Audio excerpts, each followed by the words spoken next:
Thomas Green here with Ethical Marketing Service. On the podcast today, we have Charles Reed. Charles, welcome. Thank you, Thomas. Pleasure to be here. It is my pleasure. Would you like to take a moment and tell the audience a little bit about yourself and what you do? Sure.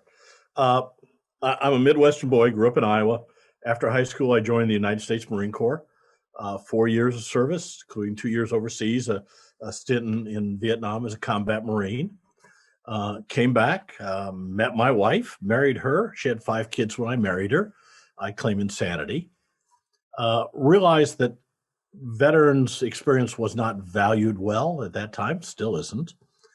So I went to college, got my degrees, got my CPA, went to work for large businesses and smaller businesses. Then here 30 years ago, realized I was never going to run a major corporation for somebody else's corporation because I don't have the political skills. I'm unwilling to stab them in the back and throw them off the ladder. So I said, if I'm going to run a business, I'm going to start my own. So I did. And 30 years later, we're here. We provide payroll services for small and medium-sized businesses around the U.S. I think we're in 48 of the 50 states. And we're having a good time. Lots of fun clients, lots of dealing with the IRS, which is always a fun thing, Internal Revenue Service. So we work, we take care of our clients, and we have a good time. There's lots to follow up on in that introduction, but you said that you're in 48 of the 50 states. I have to ask, are you looking to close those last two? Absolutely. We can do business. We've done business in them. We just don't have any current clients at the moment. Over the last 30 years, we've done a lot of things. We've had international clients, UK companies that have an American subsidiary that we do payroll for. We have other foreign companies that we do their American subsidiaries. We send payments to foreign nationals through American banks. We don't deal with foreign banks. So we do all kinds of things.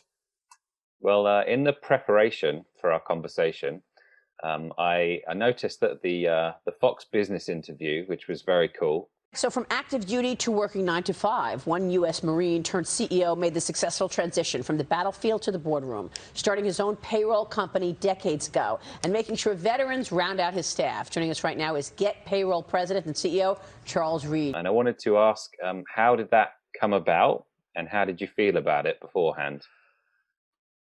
It came out of the blue. They called us and said, we'd like to have you on the show. I don't know what triggered them. I wish I did because I'd repeat it over and over and over again. And so early one morning, we went down to a studio in downtown Dallas in a high-rise office building. And it was my first national one. And I'm sitting in this room, and up on the wall is the camera in a box. Down here is a video monitor that is a second delayed, so you can't look at it because you'll get confused to where you're at.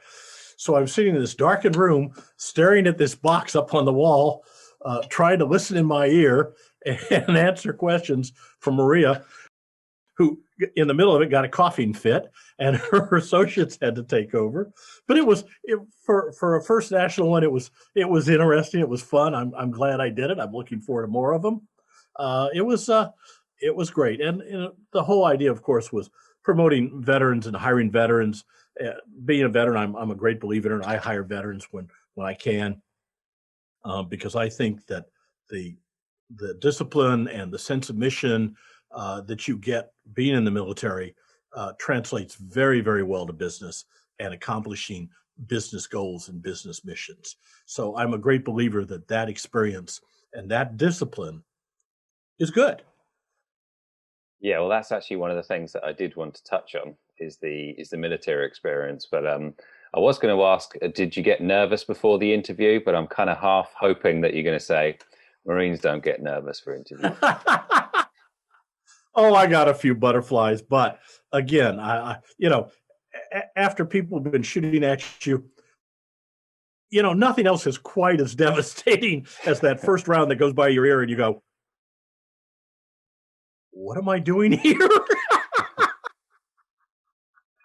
So you were happy Maria with was the not interview. shooting at me, so I was very happy. Good. I wish I was a little more polished at the time.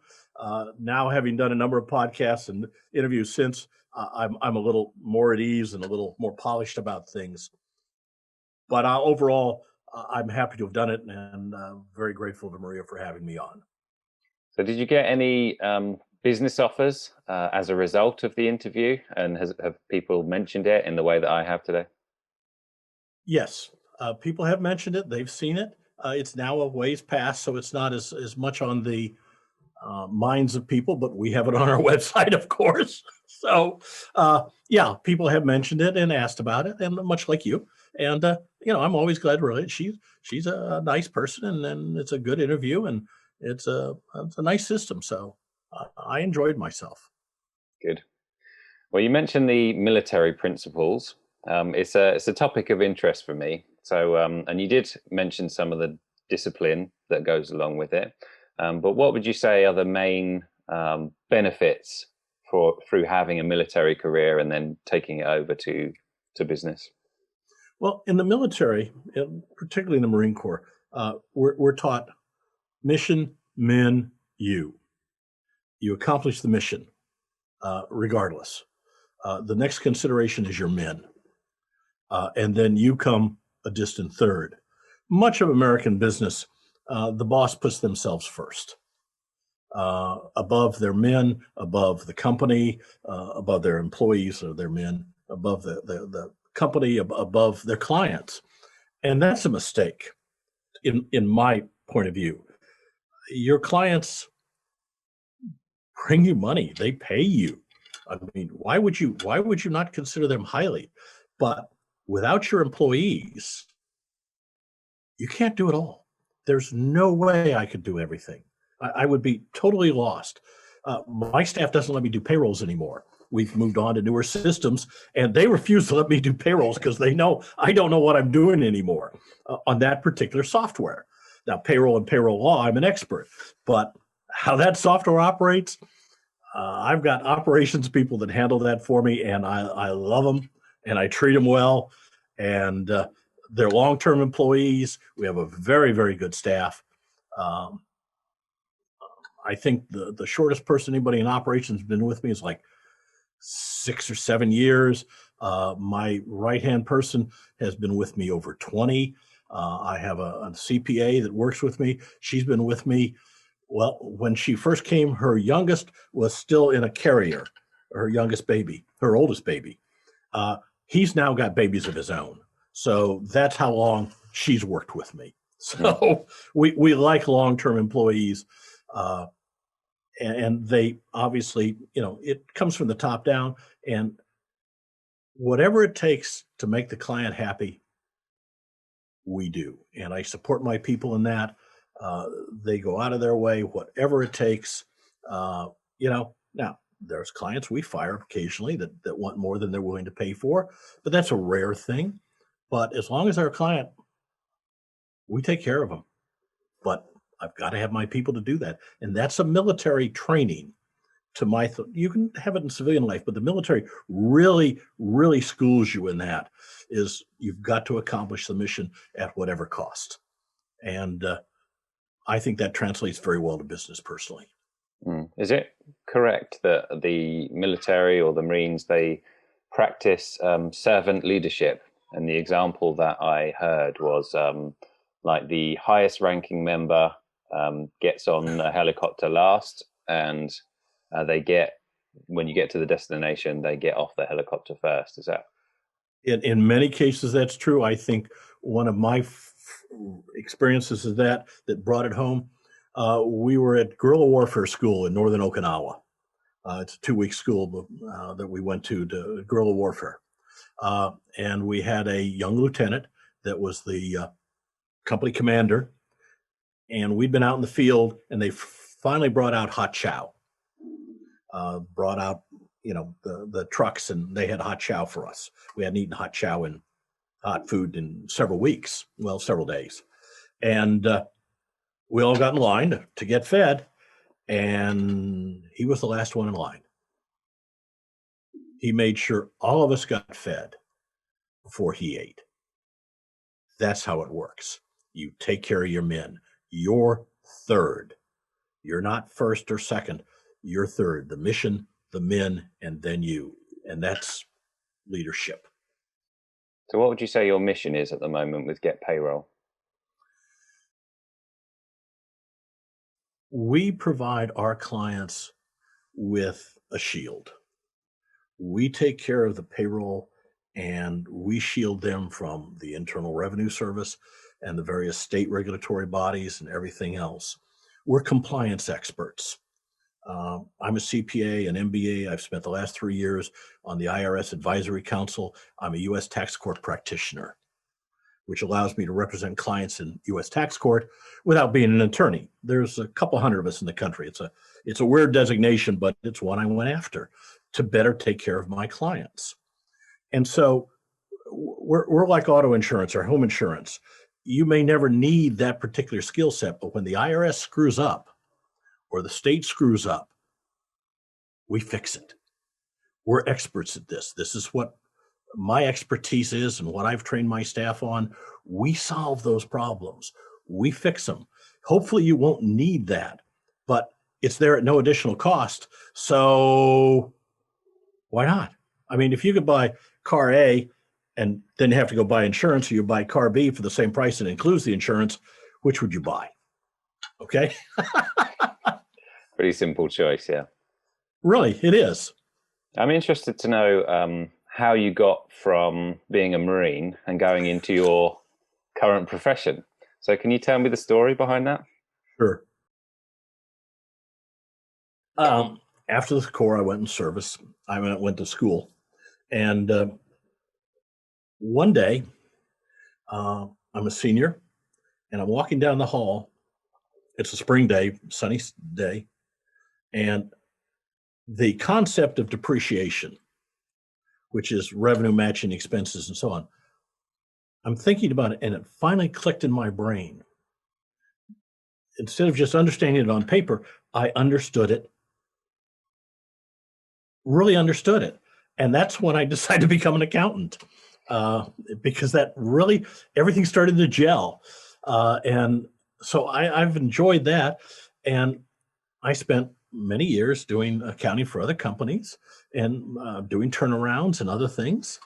And then again, in my early 40s, I realized that I had to start my own company if I was going to run one. And my father had his own company. So it wasn't a big deal to me, I thought. So I was working for a franchisor as their COO, and the board wanted them to diversify and get rid of the original office that they set up. And this was a mobile accounting service. So I bought it.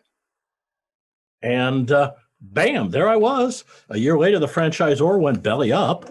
The president was having fun with one of the sales girls and some other things, and it fell apart, which was too bad. So we just, Ruth and I had started it, my wife, and we just changed the name and kept going. So I had a mobile accounting service that had a built-in payroll service provider.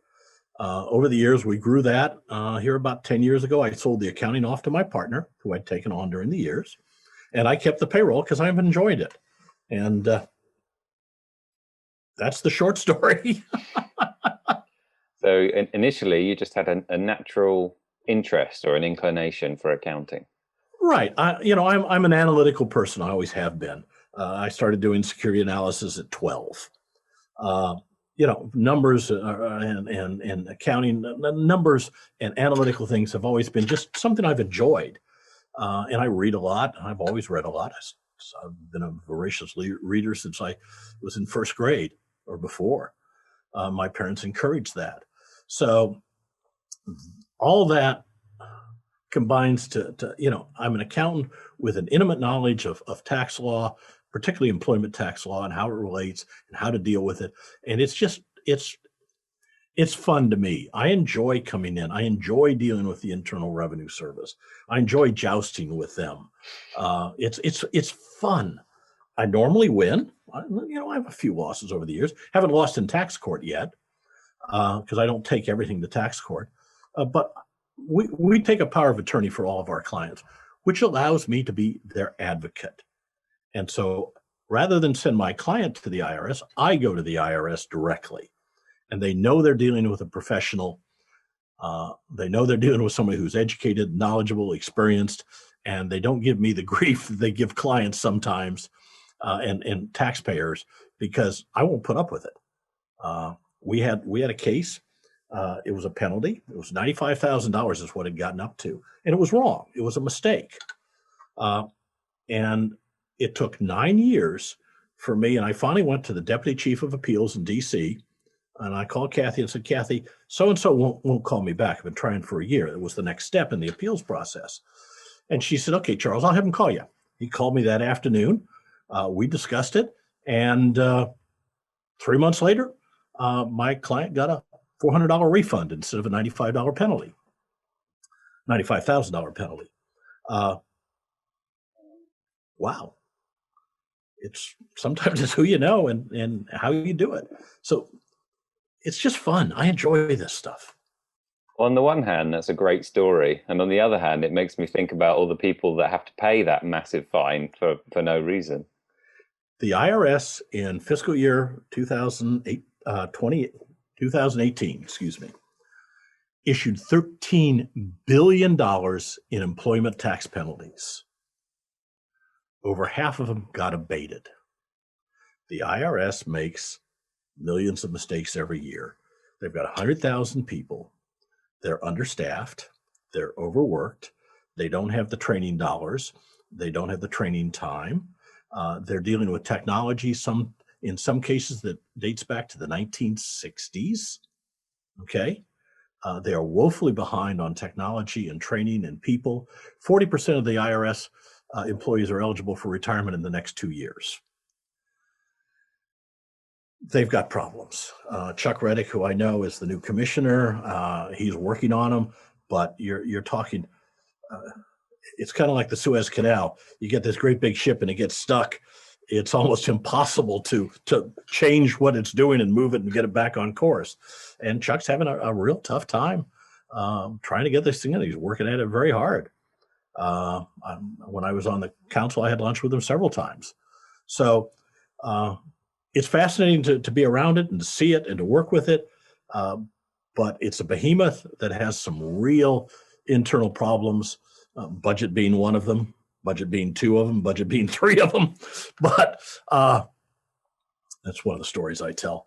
Anyway, it's you got to know what you're doing with them. And if you don't, you are lost because they don't care. I mean, some employees do, and there's nice people and there's not nice people, but they've got procedures. And if you don't know what they are and how to deal with them and how to make them get on your pathway and how to correct them when they go wrong and so on, you're lost because they'll tell you, well, this is the law. I've got an ongoing case. It's a repetitive thing with more than one client. And I talked to the national director of national penalties about it. He said, no, the IRS shouldn't do that. And I said, well, they do. And he said, well, no, they shouldn't. And I said, can I use your name? And he said, yeah, sure. So I built up a tax court petition listing all that and listing him in there and quoting him saying that this was not a proper procedure. And every time I send that to the IRS, instead of the tax court, who's ever the examiner on it looks at that, makes some calls, I guess, and abates the penalty, and we're fine. That is amazing. It's not a great reflection of government institutions, but even so. Well, government institutions, don't get me started. Well, just coming back to your story briefly, you mentioned that you started off in a particular job rather than your own business. Yeah. When you're back from the military, do you remember your first interview where you were going to be an accountant and what that was like? I remember my first interview. I was a computer programmer in the military and a systems engineer, trained and experienced, IBM 360. And I am interviewed with Employers of Texas. It was a workers' comp insurance company. And they were converting from 1401 to 360, two different old computer systems. I had just done that, working as part of the team on rewriting the Joint Unified Military Pay System. Obviously, a fiscal package, right? And this idiot at the insurance company, at the end of the interview, told me that he did not think that my military experience applied to the business world. And it's the only interview where I've ever told the interviewer that he was an idiot. Because he was. The company a few years later went bankrupt. And I know why, because they didn't hire the right people, because their HR people were stupid. It was just inane. He had no business doing interviews or understanding computers or programmers or anything else, and he shouldn't have been doing what he was doing. But that was the first one that I really remember before I went. That's really what forced me to go to college. Said, I'm not going to get respect for my skill set without a degree. And I'd anticipated getting a degree in computer science, and what's now IT, but it was a whole different process 50 some odd years ago. But took a lot of accounting and finance courses because I liked it, and it clicked, and I became a CPA instead. And I don't regret it at all. Well, would you say that, see, this is my perception. My perception is that military principles, or I'm not sure if that's the right word, but I'm going to go with it. That's a sought after skill now for employers to look for. Do you think that's accurate across the board? I wish it was. I really, truly do. But working with veterans groups, and I'm on the board of the North Texas Veterans Council, there's still a lot of discrimination against veterans and a lot of lack of knowledge, because only about 2% of the population serves. Okay. So the other 98% really have no idea what the military does other than fight wars. Okay. So you get movies and you get TV shows and so on that don't show the average enlisted man, particularly, as being intelligent, creative, intuitive, hardworking, and so on. And so the perception of the military is not as good as it should be. Part of it's the military is not promoting that, and part of it is people don't understand and don't look at it. That's why Maria had me on her show. That's why I'm on the Veterans Coalition and work with veterans because I believe in them. I hire them. As we've talked about, I think that the training and the discipline they get is so valuable. But no, I don't think most of the population understands what military training gives to us as veterans that makes us valuable in business. No, I don't. I wish I did. It's a shame. It is disappointing. Very. Because, people sleep well in their beds at night because rough men are willing to do violence to protect them. We've done that. We fight the wars. We fight the battles. We protect the country. And our training is very valuable. Yeah, we know how to shoot a rifle. I'm an expert shot. Okay, but that wasn't the main training. It's all that goes with it. Of being in the military is so valuable and translates so well to business, but a lot of people don't see it. Do you encourage people to, or previous veterans, to do their own business? Okay. And this is something I've discussed a number of times. Not everybody's suited to be an entrepreneur. Those that are should be. It's a wonderful thing. I love being an entrepreneur. I love the freedom it gives me. I love the sense of accomplishment. I love all that goes with it. I love being the master of my own fate. Okay. I think I grew up in a small business. I think small business is wonderful. And if you have the mindset of being an entrepreneur, be one. Even if you started as a side gig, start it, do it, grow it. Uh, if I want to take the day off, I take the day off. Now the work doesn't go in; I have to make it up later. And work. I was on a panel, and one of the questions was, "Well, what about work-life balance for an entrepreneur?" And I just cracked up. I started laughing. I said, it doesn't exist. There is no work-life balance for an entrepreneur. Okay, it's work. It's work 24 hours a day, 7 days a week. The first 20 years, I didn't take a vacation. And grateful, my wife understood and worked with me in the business, and we survived. That's another thing. Working with your wife, my parents worked together. I thought it was natural. It's not. So, but entrepreneurship, starting your own business, being your own boss, if you have the right attitude, is fabulous. I love it. And I encourage everybody that can do it to do it. Now, there's people that want security. They want the structure. They want to come in at 9 o'clock and leave at 5 o'clock, have their 2 weeks vacation that they can plan out and plan their retirement and go through life that way. And that's fine. Different strokes for different folks. But if you've got the entrepreneurial bent, play with it, do it, try it, have fun. Well, slight change of pace. I wanted to ask you about, because it's on your LinkedIn profile, that you're a member of the Forbes Business Council. I don't know what that is, so I was wondering if you could tell me a little bit about it.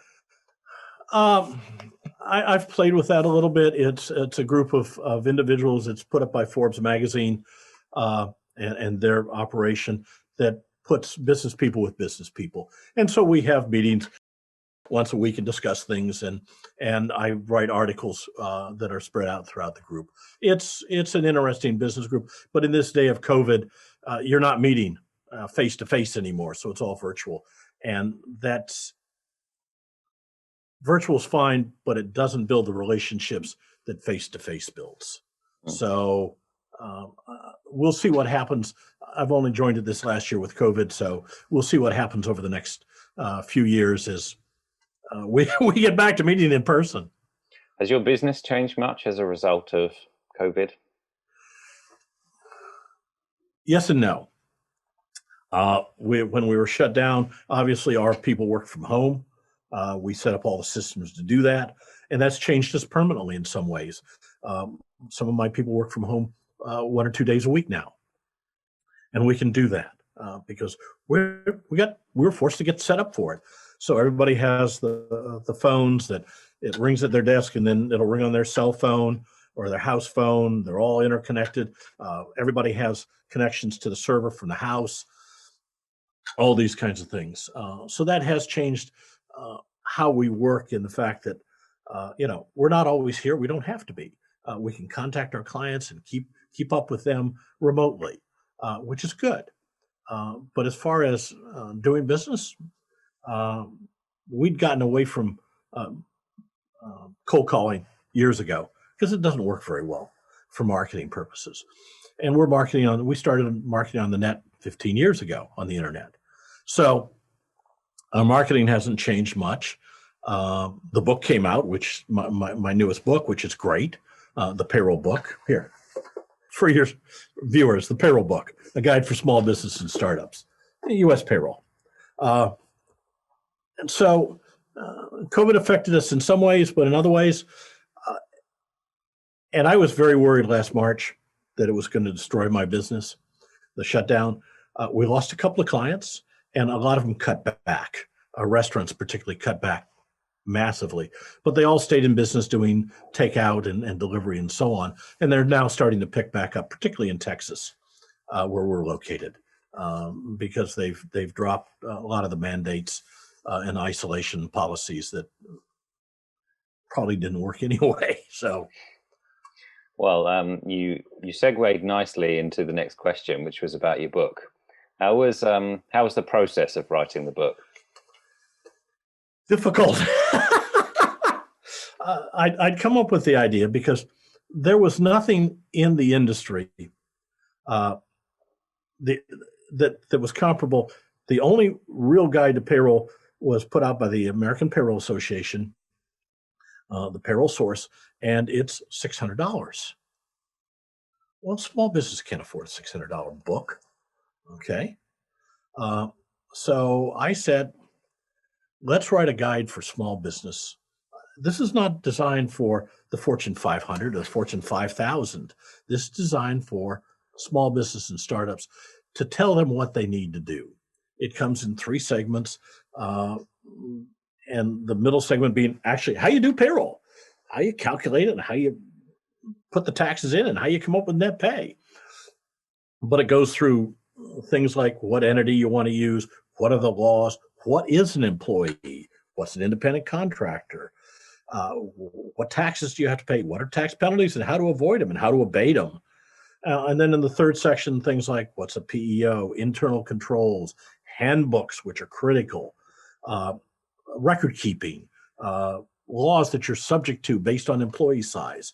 So this is 30 years of experience distilled down to 95,000 words. And it's designed, it's not designed to sit down and read it, okay? It's a great cure for insomnia, frankly. But it's there, you keep it on your shelf. When a question comes up, you look at it, you pick it, you check. Real good index. We had a professional index it. I tried, and after 3 days, I gave up and hired somebody that was a professional indexer, and they did a great job. So it's a reference book, $29.95 on Amazon or at thepayrollbook.com. The fact that title was available just astounded me. So we have the book, The Payroll Book. We wrote the book on payroll. And we have the website, thepayrollbook.com. What more could you ask for marketing purposes?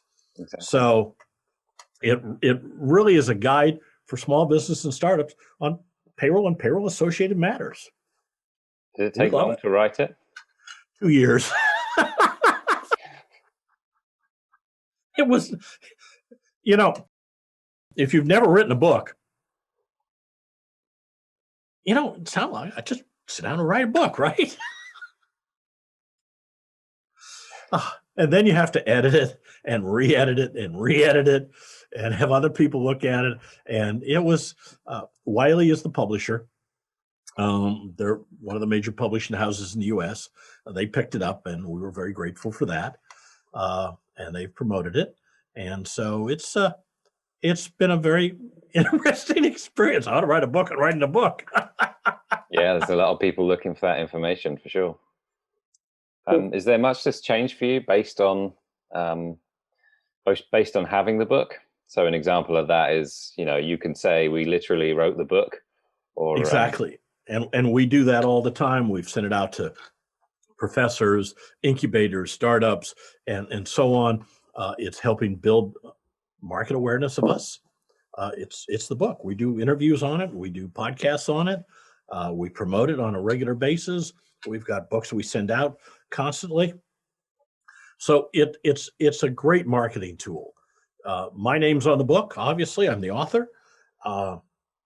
We've got great endorsements. We have over 60 reviews on Amazon now. It's rated 5 stars. We can point at it and say, hey, this is who we are. We love that. You said it was like a business card. Is it essentially, here's some valuable information, and if you want more, come visit us at Get Payroll. Is that? Absolutely. I hand it out. I keep a box of them in the trunk of my car. So I always have one available. If somebody says something about payroll or what we do or so on, I get a book and hand it to them. That's the best kind of business card. They do me no good sitting in the spare office, okay? They only do good out in the field. They may not do any good out there, but they don't do any good sitting here. So I think that you've highlighted a knowledge gap problem, and I think probably you're tackling it with your payroll book. But why do you think there is such a knowledge gap among business owners with payroll and also accounting? Because it is not their business. It's an ancillary thing. It's something they have to do. But their business is fixing cars, building houses, baking cakes, grooming dogs, manufacturing widgets, whatever. That's their business. That's what they love. Okay? And they need to outsource certain things and should. But when they try to do it in-house because they think it's cheaper, they don't know what to do. They're not trained in that. They're not experienced in that. They don't do it every day. Accounting is an arcane art, as is payroll, with full of laws and traps. In the book, I put lots of horror stories. Don't do this. This is what happens. And accounting's the same way, and all taxes are that. So when I went to college, I had 50 some odd hours of college accounting. Okay. And when I got to my first accounting job, I started learning accounting. It's not your business. It's not what you do. It's not what you think about. It's not what you live. It's not what you experience. So yeah, there's going to be a knowledge gap. You know, I don't build my own house. I don't make my own clothes. I don't make my own shoes. I don't make my own car. I don't build roads. Hell, I barely landscape, you know. I have somebody else mow the lawn. These are not things I do and not things I want to do. If I want to work, I'll come in and do a tax return, and I'll make more money and be able to pay somebody to do other things for me. So, because tax returns aren't work to me, they're fun. So people are going to do what they like to do, and those things that aren't, they don't get familiar with, and it trips them up. Hell, we have a hard time keeping up on payroll laws as it is. Particularly the last few years, they keep changing all the time. So one reason I'm happy not to be in accounting is because I don't have time for that and payroll. Payroll's a full-time job. So if your company builds widgets, you don't have time to do payroll or think about it or keep up with it or study it or know the law. You're fooling yourself if you think you can. Look, I used to carry a 7 and 66 license and was a registered investment advisor and stockbroker. I now have a money manager that handles my money because I don't have time to keep up with the market. I can't keep up on that and keep up with payroll. I can't do both. I know how, but I don't have time. So if I'm concentrated on my business, there's things I have to outsource because I can't keep up on them. And if you don't do that, and you try to do it yourself, you try to wear all the hats, you're not going to have the right one on at the right time, and you're not going to have them fit, and you're not going to know what you're doing, and you're going to make mistakes that are going to hurt the rest of your business. Do you recall the biggest mistake that you've seen with payroll? We had a client that we picked up that then got audited for past stuff. And he hadn't been classifying his employees properly. He'd been classifying some as independent contractors. And the U.S. Department of Labor says 70% of businesses misclassify employees, either independent contractors versus employees, or subject to overtime and not subject to overtime. 70%. And he got audited by the state of California, and it came this close to putting him out of business because the fines and penalties, when they reclassified everything and told him all the money he owed and all the penalties and all the interest, almost put him out of business. And there was no reason for it. Had he asked the right question to the right person, they just said, no, do this. But he didn't know enough to ask. He just went his own way. And this is something we deal with clients all the time is we're there to answer questions. We're there to solve problems. We're there to advise about payroll and payroll-related matters. You know, I can't tell them how to groom dogs, how to make widgets, how to build houses. That's not my expertise. But if they got a question about payroll, if I don't know it, I know where to go find the answer. That's a good one. So it basically nearly it put him out of business just for classifying his employees with the wrong code. He was still paying them, but the taxes weren't flowing to the state on independent contractors, and they wanted all the money, and they have the power to put you out of business if you don't pay up. It's almost like a crook. He points a gun at you and says, "Give me your wallet." What are you going to do? You either get him his wallet, or he's going to shoot you. Well, with the government, you either pay up or you go to jail. Sometimes it might be better to get shot. Well, I think I recall, because I checked out the YouTube channel, which has got some great content. You like some of those commercials? The fun ones, the Halloween, the Christmas, and so on. I like the short film, the Halloween short film. But I particularly liked your one where they're like short tips. And correct me if I'm wrong, one of them was about that topic of perhaps it wasn't employee independent contractors, yeah. But there was one about making sure that you're recording their hours and then paying them appropriately. Absolutely. Have you got any approach to share with content creation? Because I think you've done some good stuff which people could benefit from there. When we do content creation, we do this as a group here, and we look at what our clients want to hear, what they need to hear, what they should hear, and our potential clients. So we try to highlight things that may not make sense, they may not be familiar with. We just did one recently on escheat. And I talk to clients all the time. They don't have no idea what escheat is. But if you send a payroll check and it doesn't get cashed, you don't get to keep the money. You got to send it to the state. In the UK, you have to send it to the king, basically. That's where the law comes from. It goes back, 1,000 years for property that didn't, decedent's property that didn't have an heir. It escheated to the crown. And that it was in common law, and it's moved to the U.S. And anything property of that is not identified for a person isn't claimed, it goes to the state. Most people don't realize that. I had a client who was appalled when she found that out, and she had tens of thousands of dollars every year in refund checks for her patients, big imaging center, and had no idea that money had to go to the state. And we had to get her lawyer involved and come to an agreement with the state to get her out of hot water. So it's those kinds of things, whether it be escheat or independent contractors or statutory employees or other things that maybe not everybody, but a lot of people need to know, and they don't know. And you never know what you don't know. That's what'll kill you is I don't know what I don't know.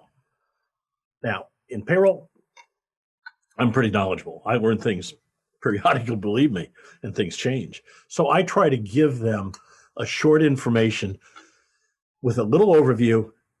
And then if they go, oh God, they can call me and we'll solve the problem because I'm a problem solver.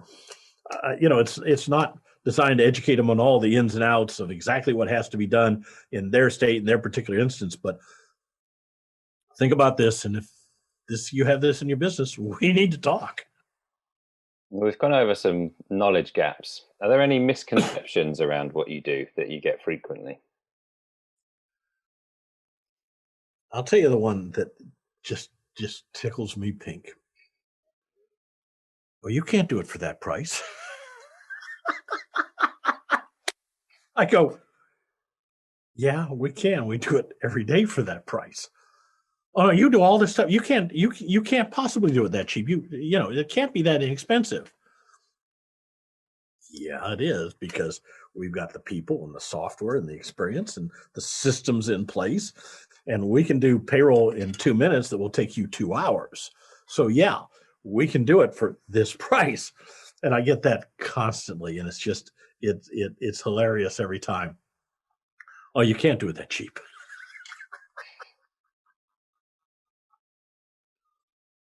You don't take that as feedback? Maybe you could raise your prices, or are you happy with the slogan of we'll be able to look after everyone type thing? I would much rather, I make a nice living. No, I'm not going to argue that. Okay. I'm never going to be Jeff Bezos. I'm not sure I'd want to be. I wouldn't mind having some of his money. But so it's more important to me to take care of my clients and to give them a good deal, to be fair about pricing, rather than I'm not out there to nickel and dime and gouge people. People take advantage of me. I'm an easy touch. And I've got my friends will tell me you shouldn't do that. You need to be hard nosed about things and so on. I go, no, I don't have any problem shaving in the morning. I can look myself in the mirror and know I haven't taken advantage of anybody. If I take advantage of people, when I go to shave, I got to look at myself, and I'm not going to like what I see. So, I'm an old man. I like to be happy. I like to enjoy life. I miss my wife. She passed away a few years ago. But why would I want to cheat people and then be miserable? I'm sorry, it's not worth it. I think the favorite quote for me of the episode is, "I don't have any problem shaving in the morning." As you can see, Well, I like it a lot, but I'm not sure I can use it myself because I'm not that disciplined, I'm afraid, with the shaving. But have you got something to add, perhaps, that we haven't touched upon that you think would be valuable to the audience? Well, going back to entrepreneurs, there's a couple of phrases that I use and that we believe in. And the first one being that there's never a traffic jam on the extra mile. So if you're in business, go that extra mile for your clients. They will be very appreciative, and it will be very unusual, and they will remember you, okay? Because your competition won't. And then an overall general one, which I love, which is I've stolen from Bill Gates, is people will overestimate what they can accomplish in a year and underestimate what they can accomplish in a decade. So go for the long haul, people. It works. Work at it every day. You may not make it in a year, but you'll be amazed at what can happen in a decade. Well, a very apt, profound place to end. Charles Reed, where is the best place for people to find you? At payroll.com. We're on the web, of course. The book is available at the payrollbook.com. And for your listeners and viewers, if they will enter in the discount code podcast, we'll ship them a free book. The lovely offer. Thank you very much for that. My pleasure. And thank you again for the value. I think it's been a great chat, and I hope you've had fun. Thomas, it's been my pleasure. Thank you. I'll speak to you soon, Charles. Very good.